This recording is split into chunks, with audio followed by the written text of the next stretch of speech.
izmed, bom rekel, zadnje čase redkih priložnosti, kjer v Obrtno-podjetniški zbornici Slovenije želimo tako moji delodajalci, katerem smo predsednik upravnega odbora, tudi podpredsednik zbornice gospod Grosar, kot tudi strokovni sodelavci, na en način želimo povedati širši strokovni in laični javnosti, kaj se je dogodilo v zadnjih 3-4 letih. Magister Šircelj, osebnost pa izredno velika kolega, je zelo v začetku zelo lepo povedal, da Obrtno-podjetniška zbornica vsako leto organizira, da je že drugo leto v Ljubljani, forum obrti in podjetništva, kjer, kot je že rekel magister Šircelj, v eni lični knjižici, tudi če je lepa, če nimate pravi vsebine, časi zelo hodovne, tudi ljudje smo zelo različni, lepi, motor pa razvaline, ampak pokažemo, na kakšen način želimo obrtnike in obrtnice, ter podjetnice in podjetniki, ne glede z enim zaposlenim, brez zaposlenih, tudi 250 ljudi so v naših dejavnosti obrti, na kakšen način se naj rešijo problemi, ki se nagomilijo tekom našega poslovnega leta. Zadnje 3 leta je bilo na zavodu, saj številka tam okoli 116 000, verjetno še kakšen človek več, na zavodu za poslovanje. Obrtno-podjetniška zbornica oziroma članice in člani te zbornice so pridelali, narekovajk seveda, da ne bo še mislil, da jih kar tako mečemo na cesto oziroma mečejo na cesto, skoraj 50 000 nezaposlenih. Številka, ki je ne bo pojoča. Skoraj 17 000 članic in članov v zadnjih 3 letih zaprlo svoje obratovalnice.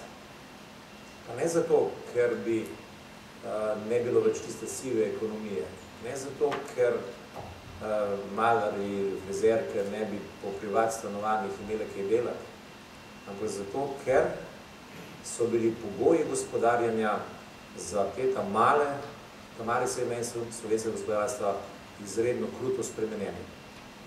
Sami veste, da imamo cel kup firm, ki so tik pred stečajem ali pa v prisilni poravnavi.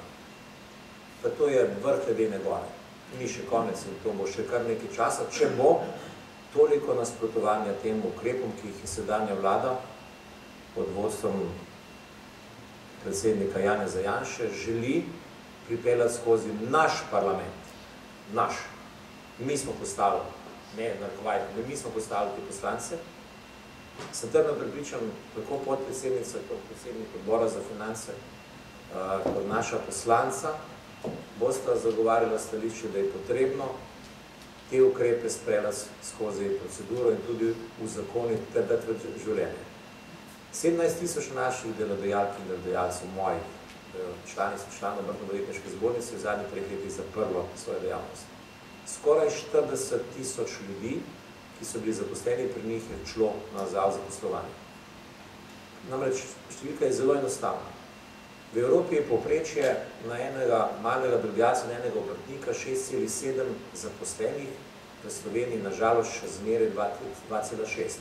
V tem momentu je to dobro, kajti ker je nekdo zaprl poslovalnico, je dal na zavod samo 2,6 povprečno zaposlenih. Raje bi bilo mnogo več. Pa vendar, ukrepi, ki jih vlada še snuje oziroma jim daje že zelo na svetlo, kot rečemo, kažejo tisto lučko na koncu tunela, da bo čez 2-3 leta vsem slovenskim državljankam in državljanom lepše in boljše. Ali bodo to res 2, ali bo to res 3 leta, je zelo težko reči. Ob momentu, ko učitelj nekaterim, ki so bili na oblasti tam od leta 2002 do leta 2006, pa tudi še nekaj zadev potem, vse napake, ki jih nekateri pritičajo Pahorjevi vladi, niso nastale pri njih, so plusknile zaradi globalne krize v Slovenijo.